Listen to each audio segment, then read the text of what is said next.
എസ്.എൻ. Trust board അംഗം പ്രീതി നടേശൻ കോന്നിയിൽ NDA സ്ഥാനാർത്ഥി ടി.പി. സുന്ദരേശന്റെ തെരഞ്ഞെടുപ്പ് പ്രചരണത്തോടനുബന്ധിച്ചാണ് കോന്നി നിയോജക മണ്ഡലം എൻ.ഡി.എ തെരഞ്ഞെടുപ്പ് കമ്മിറ്റി ഓഫീസിലെത്തിയത്.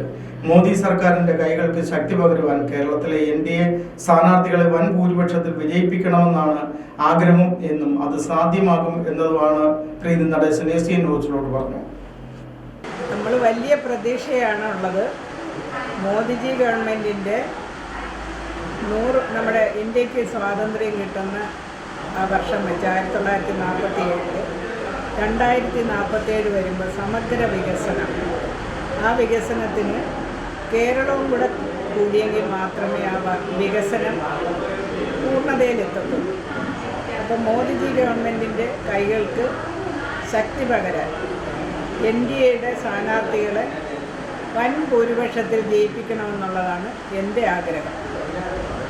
അത് സാധ്യമാകുന്നതാണ് നമ്മൾ പോസിറ്റീവായിട്ട് ഓരോ കാര്യങ്ങളും ചിന്തിക്കുക. 150 വേണമെന്ന് വിചാരിച്ച് നമ്മൾ പ്രവർത്തിച്ചാൽ 100 നമുക്ക് നേടിയെടുക്കാൻ സാധിക്കും. 100 ജയിക്കുമെന്നല്ല ഞാൻ പറഞ്ഞത്, നമ്മൾ ആ രീതിയിൽ വേണം നമ്മൾ വർക്കൗട്ട് ചെയ്ത് പ്രവർത്തിക്കാൻ.